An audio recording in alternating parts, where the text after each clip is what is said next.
함께 계속해서 이사야 7장 14절을 중심으로 사도신경에 대한 부분들을 조금 더 다루도록 하겠습니다. 지난 시간에는 하나님에 대해서 잠시 배웠고요. 오늘부터는 하나님의 아들 예수님에 대한 부분들을 여러분과 함께 좀 나눠보고자 합니다. 오늘 이사야 7장 14절을 보면 이사야는 예수님이 태어나기 약 700년 전에 이렇게 활동을 했던 선지자인데 오실 예수님에 대해서 이렇게 이야기합니다. 그 이름을 임마누엘이라 하리라. 오실 구주의 이름을 임마누엘이다. 하나님이 우리와 함께한다라는 뜻이죠. 그러니까 하나님이 함께하기 위해서 육신의 몸을 입고 이 땅에 오신다는 의미죠. 그리고 오신 예수님은 2000년에 이 땅에 오신 이후로는 우리를 떠나지 않고 계속해서 임마누엘하고 계시는 것이죠. 그분의 이름은 임마누엘이기도 하지만 사도신경에서는 예수님의 이름을 이렇게 얘기합니다. 그 외아들 우리 주 예수 그리스도를 믿사오니. 그래서 사도신경에서는 예수님에 대해서 우리 주 예수 그리스도를 믿사오니, 그 외아들 우리 주 예수 그리스도. 그래서 사도신경에서는 예수님을 한 네 가지로 그분의 이름을 한 네 가지로 이렇게 나누고 있어요. 그래서 외아들, 또 우리 주 예수 그리스도. 예수라는 말은 지금도 이게 여러분 혹시 아시나 모르겠는데 지금도 이 예수라는 이름이 있더라고요. 이렇게 잉글랜드 프리미어 축구팀 가운데 맨체스터 시티라고 하는 그 팀에 보면은 제수스라는 선수가 있어요. 근데 이 제수스라는 선수의 이름을 이렇게 보면 영어에 지저스로 쓰여 있어요. 지저스. 이름이죠. 이름. 그러니까 예수님이 태어났을 때 이 히브리 사람들 가운데에는 이 이름이 곧자리 있었다라는 것이죠. 예수. 그러니까 태어나면서 부모가 붙여준 이제 이름을 말하는 거죠. 예수. 근데 마리아와 요셉이 예수님에게 예수라고 지어준 게 아니라 누가 지어줬을까요? 이 이름을 부모가 지어줬어요. 육신의 부모가 아니라 영의 부모가 되시는 하나님 아버지가 친히 이 땅에 태어날 하나님의 아들의 이름을 예수라라고 가르쳐줘요. 그래서 마태복음 1장 21절을 보면 아들을 낳으리니 이름을 예수라 하라. 예수의 뜻이 무엇일까? 이는 자기 백성을 저희 죄에서 구원할 자이니라. 예수라는 이름이 무슨 뜻이 있어요? 구원자라는 뜻이 있다는 거죠. 구원자, 백성을 죄에서 구원할 자. 그러니까 이 마리아가 아들 예수를 이제 이렇게 어린 시절에 키우면서 불렀겠죠. 예수. 그러면 그 이름 속에 뭐가 있어요? 자기 백성을 죄에서 구원할 자라는 의미를 끊임없이 마리아와 요셉은 되뇌었겠죠. 그래서 그 이름 속에서 이 마리아는 비록 자신의 아들이지만 성령으로 잉태된 그 아들을 키우면서 그것을 늘 기억했을 거예요. 그래서 우리가 이름을 잘 줘야 돼요. 이름을 잘 줘야 돼요. 그래서 부모가 자식을 이름을 지을 때 이런 자녀가 되겠으면 좋겠다라는 마음으로 이름을 잘 지어줘야 돼요. 이름을 백만 이렇게 지면 안 돼요. 백만, 이게 뭐예요? 이게 무슨 뜻이에요? 이게 잘 먹고 잘 살아라, 이런 뜻인 것 같아요. 이런 뜻이에요.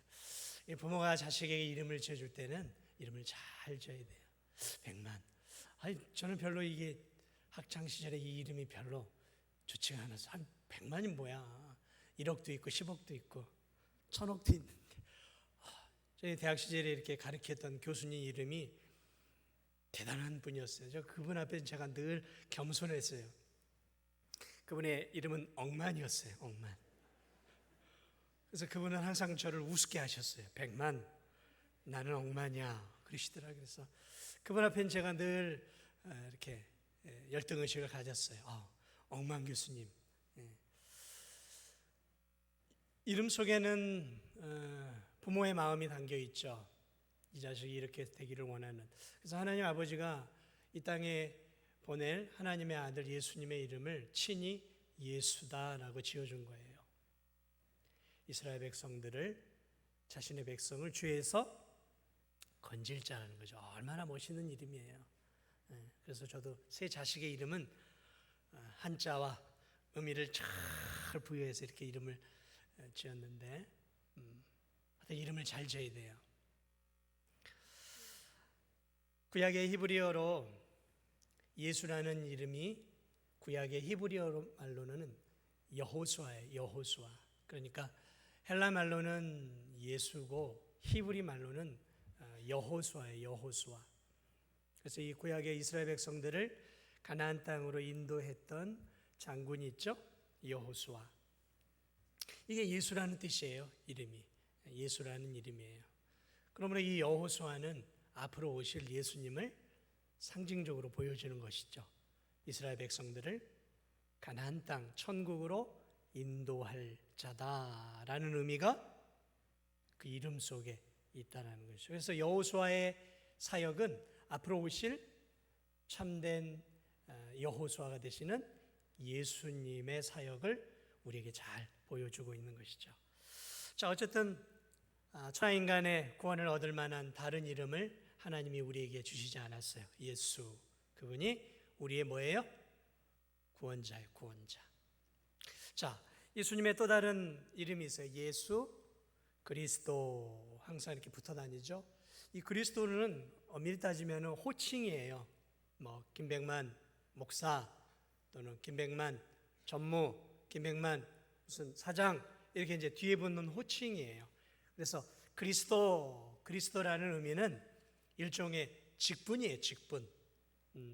뭐 학교에 하면 교사, 무슨 뭐 과장님, 뭐 이렇게 직분이 있잖아요. 이런 직분이에요. 그러니까 예수는 이름이고 그리스도는 직분이란 말이에요. 어떤 직분일까요? 그리스도라는 이 의미는 기름을 부었다라는 의미예요. 기름을 부은 자. 그래서 이 기름을 부었다라는 것은 구약 시대에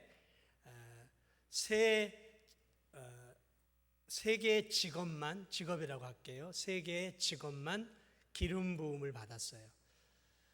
구약 시대에는 왕이 또는 선지자가, 제사장이 이렇게 그 직임을 받을 때 기름 부음을 받았어요. 기름 부음을. 그러니까 이 세 기름 부음을 받은 직분은 하나님께서 특별하게 예수 그리스도를 통해서 이루고자 하는 그러한 일들을 감당하는 직책이었기 때문에 이 세 직분만 기름 부음을 받았어요. 그러니까 기름 부음, 그리스도라는 기름 부음을 받은 자라는 뜻이죠. 그래서 이 구약의 선지자, 제사장, 왕은 앞으로 오실 예수님이 하시는 사역들을 우리에게 보여주는 거예요. 그러니까 선지자가 하는 일이 뭐예요? 선지자는 하나님이 말씀하시면 그 말씀을 대언하는 거잖아요. 하나님이 이렇게 말씀하셨습니다. 회개하라, 회개하라. 또는 돌이키라. 이렇게 선지자들은 하나님의 주시는 말씀을 그대로 대언하는 자였어요. 하나님의 입의 역할을 한 거죠. 자, 그 다음에 제사장이 하는 일들이 무엇이었어요? 제사장은 하나님과 인간 사이에서 죄의 용서를 위해서 제물을 잡고 하나님께 제사를 드리는 중보자죠. 중보자의 역할을 했단 말이에요. 그래서 하나님과 인간의 중간에서 하나님 편과 인간 편을 아우르면서 하나님과 인간 사이를 화목하게 하는 이 중보의 역할, 이것을 제사장이 했단 말이죠. 앞으로 오실 예수님의 사역을 보여주는 거죠. 또 왕이 하는 일이 뭐예요? 공평과 정의로 나라를 잘 잘 다스려서 백성이 왕의 아래에서 하나님을 경외하고 또 백성들이 태평성대를 누릴 수 있도록 해주는 게 왕의 역할이잖아요. 앞으로 오실 참된 왕이 되실 예수님이 이 땅에서 온 세상을 다스리게 될 것을 보여주는 예수님의 그림자예요. 그러니까 왕이라는 역할, 대통령의 역할, 이런 역할은 앞으로 오실 하나님의 아들 예수님의 역할을 보여주는 거죠. 자, 그래서 예수 그리스도, 우리가 믿는 구주가 누구냐?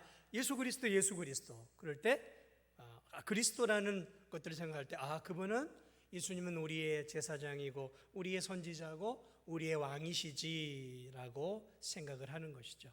그래서 예수님이 이 땅에 오셔서 하신 게 뭐예요? 회개하라, 천국이 가까웠느니라 하면서 회개를 전하잖아요. 회개를 전하고 또 하나님을 믿을 수 있도록, 또 자기를 구주로 믿을 수 있도록 가르쳤단 말이죠. 그리고 제사장이 되셔서 친히 하나님과 인간 사이에 자기 자신이 제물이 되어서 하나님과 인간 사이에 화목제물이 되어서 자신이 친히 자신을 제물로 해서 자신의 피를 하나님께 드림으로 하나님을 영원히 만족시켜 드린, 단 한 번의 자기를 드리는 제사를 통해서 하나님을 영원히 만족시켰어요. 하나님의 공의와 정의를 자신의 피로 만족시켰단 말이죠. 제사장의 역할을 했어요. 그리고 이제 온 우주 만물을 이제 다스리는 왕으로서의 삶을 이제 살게 되시는 것이죠. 지금도 하나님이 우리를, 예수님을 통해 통치하고 있는 것이죠. 자, 이처럼 그리스도는 그런 의미예요. 자, 그 다음에 이 사도행전에 보면 그 외아들이라고 말하고 있어요. 그 외아들, 우리 주 예수 그리스도 외아들. 그래서 우리는 외아들 하면은 이제 하나밖에 없는 아들, 이렇게 이제 생각을 하게 되어지죠. 맞습니다. 하나님에게는 하나밖에 없는 외아들이에요. 그런데 여러분, 우리도 하나님의 자녀잖아요. 그래서 우리도 하나님을 아버지라고 부르죠. 그러므로 우리도 하나님을 아버지라고 부르고 예수님도 하나님을 아버지라고 불러요. 그러면 무슨 차이가 있을까요? 그 차이를 구별하기 위해서 사도신경은 예수님을 하나님의 외아들이다라고 표현하고 있어요. 이건 뭘 말하고 있냐면, 여기서 이 외아들이라는 것은 하나님과 동등하신 분이다라는 의미가 담겨 있는 거예요. 동등하시다는 의미를 담고 있는 것이죠. 제가 자식을 낳았어요. 그 자녀는 저하고 인격적으로 동등하죠. 제 자식도 인격이 있고 저도 인격이 있어요. 그래서 제 아들과 저는 같은 동등한 인격을 갖고 있는 거죠. 여러분, 이 개가 강아지를 낳아요. 그러면 개하고 강아지는 어떤 관계예요? 하나는 아버지고 하나는 예를 들어서 아들 강아지란 말이죠. 이게 뭐예요? 동등한 무슨 격이에요? 개격이죠. 개격.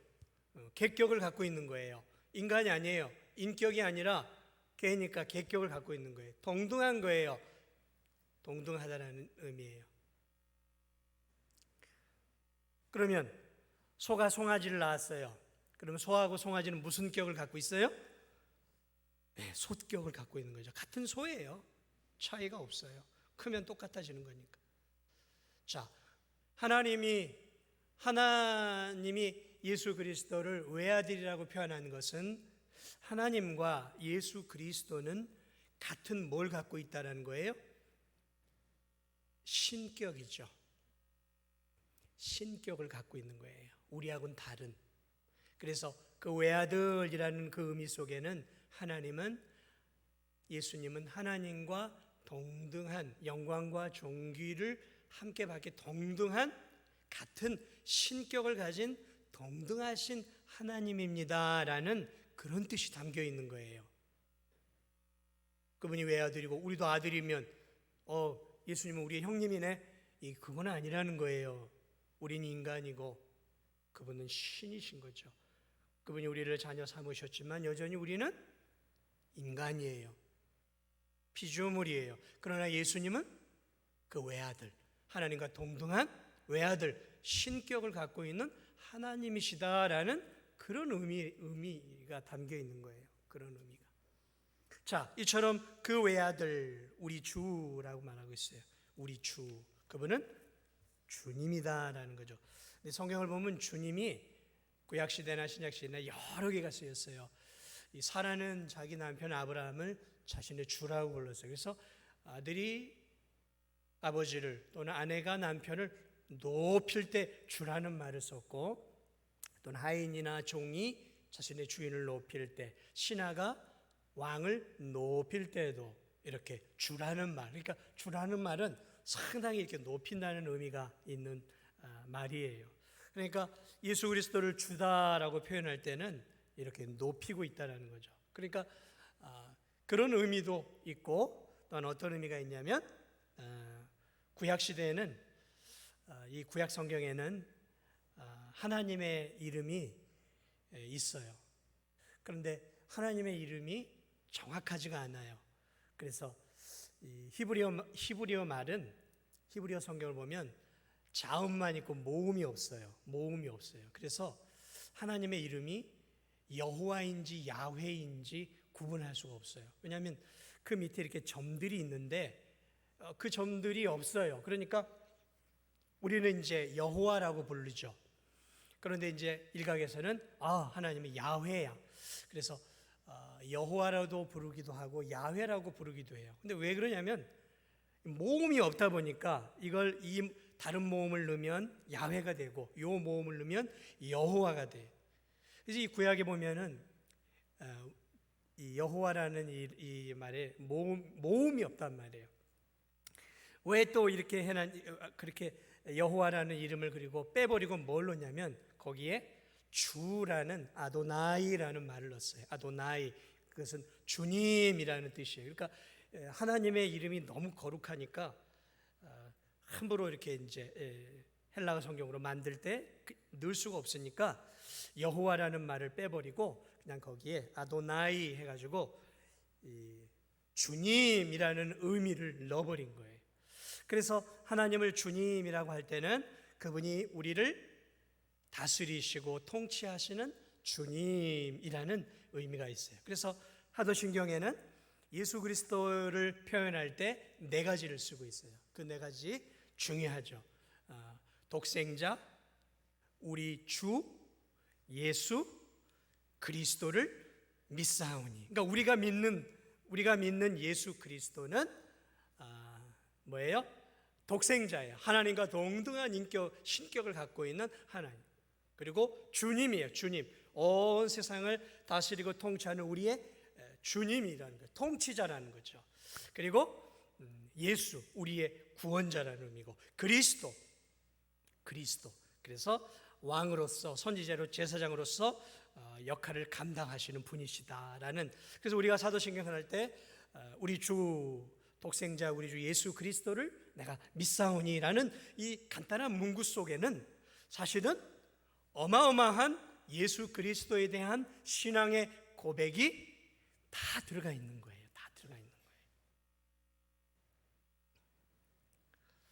그렇습니다. 오늘 우리에게는 한 주만 있어요. 우리의 참 주인은 누구십니까?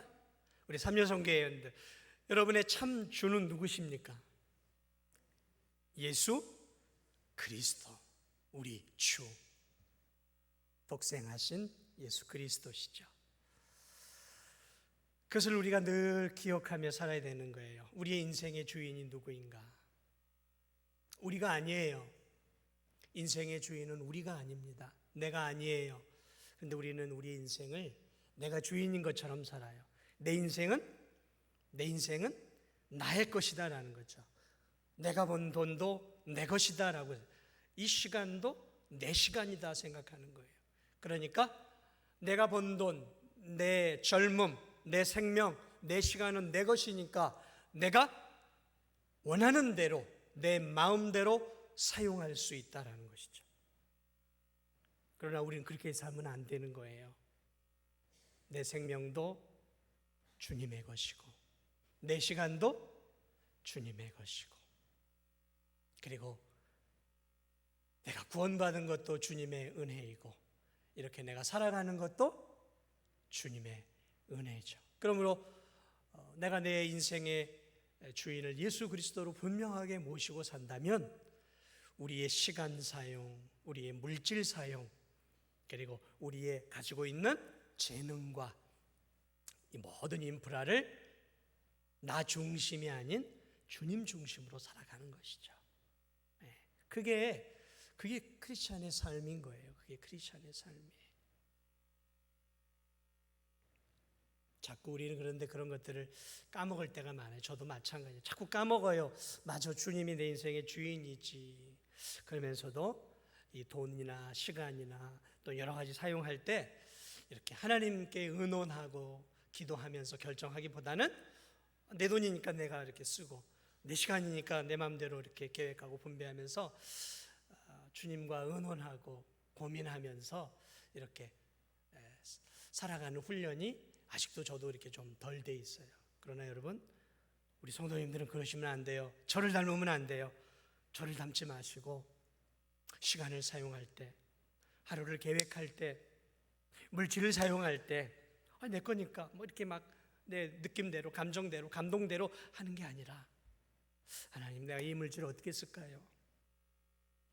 이 시간들을 어떻게 사용할까요? 제게 주신 이 귀한 포지션에서 하나님, 내가 어떻게 살기를 원하십니까? 하나님 좀 알려주세요 하고 하나님께 좀 내려놓고 하나님께 맡기면서 주님의 좀 음성도 들으면서 그러면서 하나하나 이렇게 더디지만 인생을 살아가는 것과 그렇지 않은 것과는 하늘과 땅 차이가 나는 것이겠죠. 그래서 이 사도신경에 보면 이렇게 있어요. 성령으로 잉태하사. 그러면서 이제 예수 그리스도를 탄생을 언급해요. 성령으로 잉태하사 동정녀 마리아에게 나시고, 동정녀 마리아에게 나시고, 보라, 처녀가 잉태하여 아들을 낳을 것이요 그 이름을 임마누엘이라 하리라. 아들을 낳는데 처녀가 아들을 낳는다는 거죠. 여러분, 어떻게 처녀가 아들을 낳을 수 있겠어요? 처녀가 어떻게, 여기서 이 처녀라는 것은 남자와 잠자리를 갖지 않는 그런 처녀를 말하는 거예요. 그걸 동정녀라고 얘기를 하는데 어떻게 불가능한 일이죠. 그런데 성경 이사야는 처녀가 잉태하여 아들을 낳을 것이요 그 이름을 임마누엘이라 하리라. 사도신경에도 그것을 구체적으로 성령으로 잉태했다.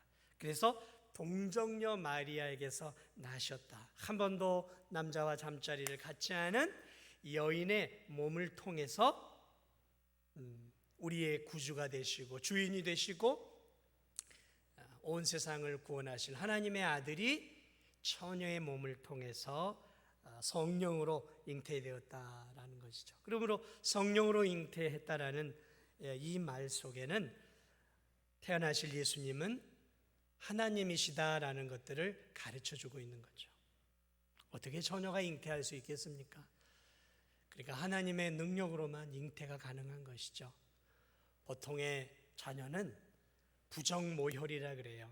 좀 더 과학적으로, 의학적으로 표현하면 정자와 난자의 만남을 통해서 이것이 수정이 되어서 여자의 자궁 속에 착상을 하고 그것이 10달이 지나서 아기의 모습으로 만들어진 다음에 이렇게 이 세상에 10달 만에 태어나는 것이죠.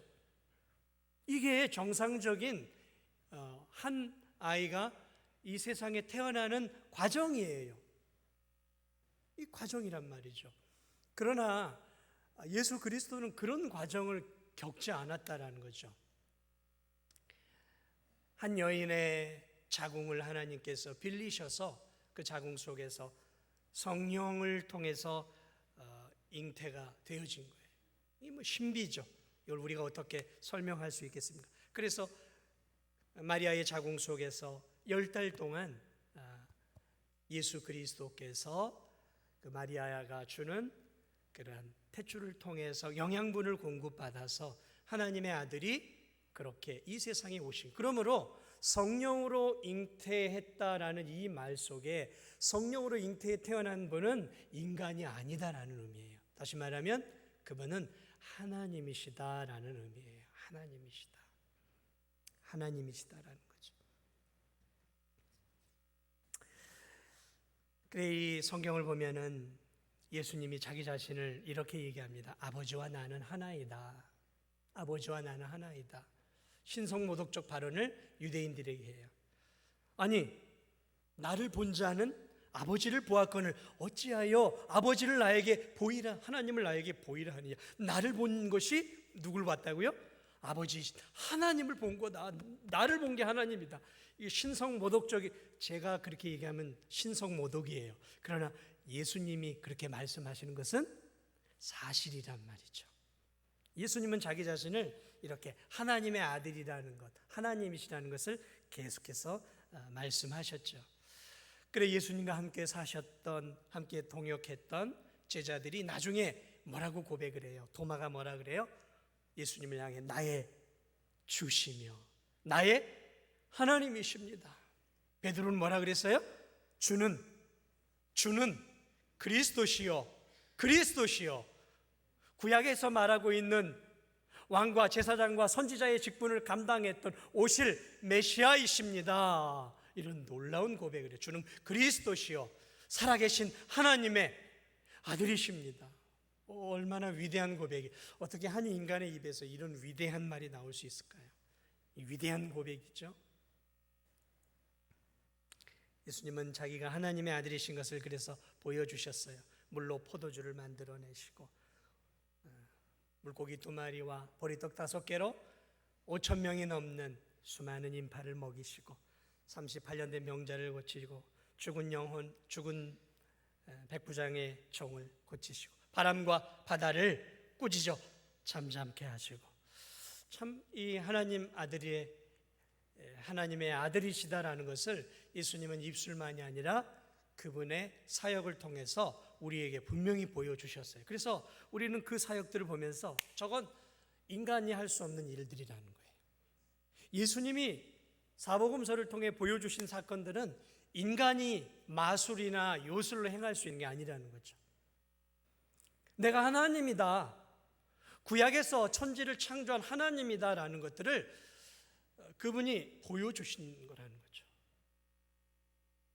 그래서 그것을 믿고 그 예수 그리스도를 나의 주로 고백하는 믿음의 제자들이 나오는 것이죠.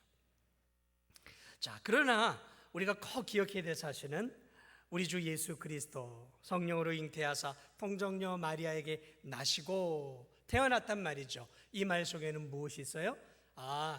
예수 그리스도, 이 땅에 태어난 분은 정말 인간이구나 라는 것을 분명하게 말하고 있는 거죠. 여인의 몸속에서 10달 동안 있다가 우리와 똑같은 모습으로 태어났다는 거죠. 분명히 하나님이지만 그분은 우리와 똑같은 인간이셨다라는 것을 사도신경은 우리에게 고백하도록 하고 있는 거죠. 그래서 여러분, 예수 그리스도는 손가락이 11개, 12개 그런 분이 아니셨어요. 심장이 몇 개 이런 분이 아니셨다는 거죠. 우리와 똑같은 하나의 심장, 하나의 머리, 우리와 똑같은 10손가락, 10발가락을 갖고 있었던 똑같은 인간이셨다는 거죠. 그래서 예수님은 무화과 나무를 보고서 저 먹을 거 있나 보다 하고 시장길을 느끼셨고, 배고파 하셨고, 또 목말라 하셨고, 또 피곤하셔서 배에서 주무시기도 하시고, 때론 이스라엘 백성들의 연약한 모습을 보시고 슬퍼하시고 눈물 흘리시는 그러한 감정이 있으신 분이시고, 때론 기뻐하시고, 때론 죄로 가득한 이스라엘 백성들을 바라보면서 분노하시고, 이렇게 예수 그리스도는 백성들을 향해 연민의 마음을, 긍휼의 마음을, 불쌍히 여기는 마음을, 사랑의 마음을 갖고 있는 풍성한, 저와 여러분과 아무런 차이가 없는 긍휼도 풍성하시고 사랑도 넘치시고, 때로는 잘못된 것을 바라보시고 그 죄에 대해서 분노하시는 정의와 공의로우신 그러한, 우리와 아무런 차이가 없는 그러한 인간이셨다라는 것이죠. 그리고 십자가에서 달려 돌아가실 때 그분은 우리와 똑같이 옆구리에서 물과 피를 다 쏟아내시고 가시면류관을 통해 피를 쏟아내시고 손과 발에서 피를 쏟아내시고 물을 쏟아내시면서 완전하게 인간으로서 죽음을 당하셨죠. 자, 이처럼 예수 그리스도는 동정녀 마리아에게서 태어나셨어요. 동정녀 마리아에게서 성령으로 참 하나님, 참 인간의 몸을 입고 우리와 똑같은 모습으로 이 땅에 태어났어요. 그런데 하나 더 중요한 게 있어요. 그것은 뭐냐면 그분은 죄가 없이 태어났다는 거예요. 왜냐하면 성령으로 잉태해 태어났기 때문에. 죄는 유전이 되어집니다. 그래서 아담과 하와가 범죄함으로 그 죄는 유전이 되어서 가인과 아벨을 흘러 노아를 흘러 쭉 우리까지 왔어요. 그래서 성경은 우리에게 뭐라고 얘기합니까? 의인은 없나니 하나도 없다. 그래서 죄인과 죄인의 만남과 사랑을 통해서 태어나는 자식들은 다 아담이라고 하는 그러한 인류의 본이죠. 인류의 모델, 인류의 대표가 되는 아담 안에서 그렇게 부정모혈을 통해 태어나기 때문에 죄를 가지고 태어나요. 그러니까 예수 그리스도께서 만약에 아담 요셉과 마리아의 사랑을 통해서 이 땅에 태어났다면 예수님도 태어나는 그 순간 뭐가 되는 거예요? 죄인으로 태어나는 거예요. 그래서 인류의 죄를 짊어지시기 위해서 그분이 선택하셨던 것은 무엇이냐면 부정모혈이 아니라 성령을 통해서, 거룩한 성령을 통해서, 죄 없으신 성령의 역사 가운데서 이 땅에 여인의 몸을 빌려서 죄 없이 이 땅에 태어나신 거예요. 그러므로 성령으로 동정녀 마리아를 통해 태어났다는 것은 그분은 우리와 똑같은 인간이지만 뭐가 없으셨어요? 죄가 없었다라는 거예요. 죄가 없었다라는 거예요. 그게 굉장히 중요한 진리예요. 죄 없이 태어나셨고 죄 없이 사셨다라는 거죠. 그러므로 동정녀 마리아를 통해 탄생하셨다는 사실을 우리가 입술로 고백할 때 그분은 참 하나님이요, 그분은 참 인간이요, 그분은 죄 없이 우리의 죄를 용서해 주시기 위해서 죄 없이, 흠 없이, 티 없이 이 땅 가운데 완벽한 모습으로 태어나신 하나님의 아들이시다라는 것을 우리가 사도신경을 통해 매번 고백을 하는 거예요. 매번 고백을 하는 거예요. 얼마나 중요한 고백인지 몰라요. 얼마나 중요한 고백인지 모릅니다. 사랑하는 여러분, 왜 예수 그리스도께서 동정녀 마리아를 통해 탄생을 하셔야 할까요? 그것은 바로 저와 여러분, 오늘 이 삼려 선교회 회원들을 구원해 내시기 위해서였어요. 동정녀 마리아를 통해 죄 없이 하나님의 아들이 육신을 입고 이 땅에 오신 이유는 하나예요. 하나. 저와 우리들의 죄를 용서해 줄 대속자로, 구주로, 구원자로 오시기 위한 하나님의 최고의 지혜로운 방법이 동정녀 마리아를 통해 이 땅에 태어나는 것이었어요. 태어나는 것이었어요. 우리 삼려선교회 오늘 헌신 예배를 드리는 우리 귀한 삼려선교회 회원 한 분 한 분을 구원해 주시기 위해서 죄 없이, 죄가 이시 태어나면 어떻게 우리의 구주가 될 수 있겠습니까? 어떻게 죄인이 죄인을 구원할 수 있겠어요? 그래서 하나님의 아들이 이 땅에 오신 것이죠. 그래서 그분은 하나님과 우리 사이를 이어주는 그러한 다리의 역할을 하는 것이죠. 다리의 역할. 이 진도대교를 건너다 보면 이 진도대교가 한편은 진도 땅을, 한편은 해남 땅을 딱 받고 있잖아요. 그래서 해남과 진도 내륙을 연결을 해주고 있잖아요. 이 섬과 육지를 연결을 해주고 있잖아요. 그래서 섬과 육지의 구별을 없애버리잖아요. 이 다리가. 하나님이 그런 역할을 할 수 있도록 예수님을 보내주신 거예요. 그래서 그분은 하나님이셨기에 하나님의 입장을 대변하시는 분이에요.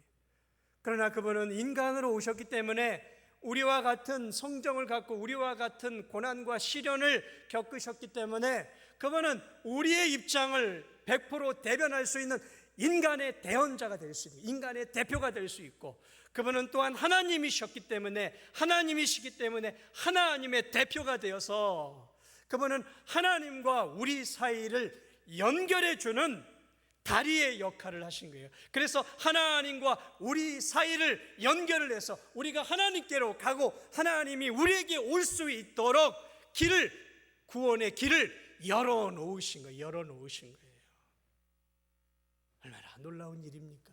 어찌 감히 우리가 하나님께로 갈 수 있고 어떻게 하나님이 우리에게 올 수 있냔 말이죠. 거룩한 하나님. 그런데 예수 그리스도를 통해 하나님이 우리에게 오고 우리가 하나님께로 갈 수 있는 그러한 영원한 간격이 있는, 육지와 섬과 비교할 수 없는 하늘과 땅을 연결해 놓는 놀라운 역사를 예수 그리스도께서 이루어내신 거예요.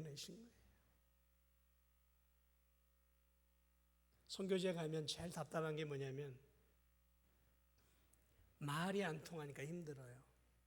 이 캄보디아 말이 안 통해 애들하고. 그냥 겨우 인사 정도 하고 고맙다는 말 정도밖에. 걔들도 저희를 보면 답답한 거예요. 사랑을 표현하고 싶은데 애들도 저한테 뭔 말을 하는데 못 알아먹겠는 거예요. 저도 한국말로 하지만 제 이 사랑의 표현이 전달이 안 되는 거예요. 걔들의 문화가 다르고 저의 문화가 다르니까 힘들어요. 그런데 그 사이에 누가 있는 줄 아세요? 선교사님이 탁 중간에서 통역을 해줘요. 그러면 이 캄보디아 아이들의 마음과 이런 것들을 담아서 설명을 해줘요. 아, 쟤들이 우리를 참 좋아하고 있구나, 고마워한다는 표시를 해요. 그러면 저도 우리가 정말 너희들을 사랑하고 너희들을 위해 기도하고 너희들을 위해서 얼마나 우리가 지금 진도중앙교회 성도들이 기도하고 있는지 아니? 그러면 선교사님이 그것을 통역을 해가지고 또 가르쳐줘요. 그러면 그 아이들이 얼마나 기뻐하는지 몰라요. 야, 저 잘 사는 한국의 큰 교회에서 성도들이 우리를 위해 기도도 해주고 옷도 선물해주고 또 먹을 것도 주고, 이야, 이 선교사님이 양쪽의 말을 하니까 이쪽 편에서 우리에게 통역을 해주고 이쪽 편에서 저들에게 통역을 해주면서 캄보디아 아이들과 우리 교인들, 저와의 간격을 완전히 무너뜨려 버려주신, 그들의 문화를 알고 한국의 문화를 아니까 문화적인 부분도 해결해 준단 말이죠. 아, 그렇구나. 예수 그리스도가 그런 역할을 하는 거예요. 예수 그리스도가